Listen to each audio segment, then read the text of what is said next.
Right, so my name's Celeste Simon. I'm at the University of Pennsylvania Perelman School of Medicine.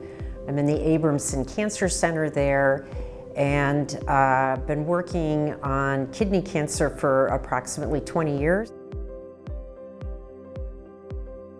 The current emphasis of the lab is to see if we can identify what we believe to be nearly universal druggable targets in kidney cancer, which is admittedly a very genetically diverse tumor type with profound intratumoral heterogeneity.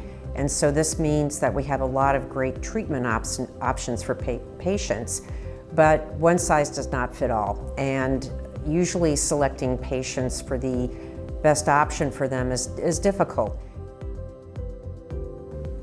Well, I think the closest I've come, and I want to emphasize that the real heroes of this effort are Rick Bruick, Kevin Gardner, and Steve McKnight at UT Southwestern, who developed a company called Peloton, who generated a HIF-2 alpha inhibitor that we now know as belzutifan. We made a contribution in that effort way beforehand because we started to pay particularly close attention to hypoxia-inducible factors that come in multiple flavors. And we perceived that HIF-1 versus HIF-2 would have distinct outputs.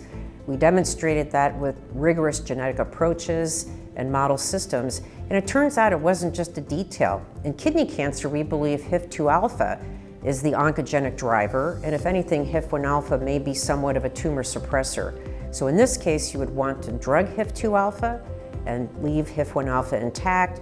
This led to belzutifan, which is now FDA approved for multiple contexts.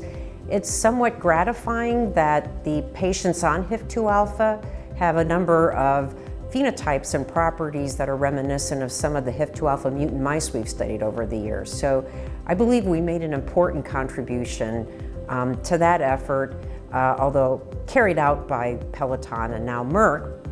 The current targets that we're very excited about, the goal is to fight not only the primary tumor, but definitely the metastatic version of the disease, and I think we could even augment immunotherapy. So we've been able to, over the years of treating this disease, exploit properties such as their profound angiogenic properties. They have a lot of blood vessels. So this is one of the rare human cancers that actually does respond to some extent to anti-VEGF therapy. There's been tremendous progress made with immune checkpoint inhibitors. The HIF-2 alpha inhibitor is still in early phases for the sporadic version of the disease, but really making an impact on individuals born with germline mutations of VHL. Receptor tyrosine kinase inhibitors have benefited people. mTOR inhibitors have benefited people. But I come back to the notion that we have all these options, but each one will work only for some patients. And if I could put in a plug for what we're trying to do, we've got two proteins that are universally overexpressed in the tumors compared to healthy kidney. And we think that this could augment the current standard of care, but maybe even be applied to every comer, regardless of their etiology and genetic background of their specific tumor type, and benefit metastatic spread, patients with metastatic spread, which we haven't really had anything for up till now. In the setting of clear cell kidney cancer, it's going to be sort of an amalgamation of implanting patient-derived tumor material in mice that we call humanized recipients. So these would be mice that have been given a more or less human hematopoietic system, and then we can look at tumor, stromal interactions that are both human, which gets around our issue with problems with the clear cell genetically engineered mouse model. But I think by doing that and then now taking advantage of these air-liquid interface organoid efforts, which up to 1 to 2 months can actually maintain not only the tumor cells, but the stromal components, immune cells, blood vessels, etc.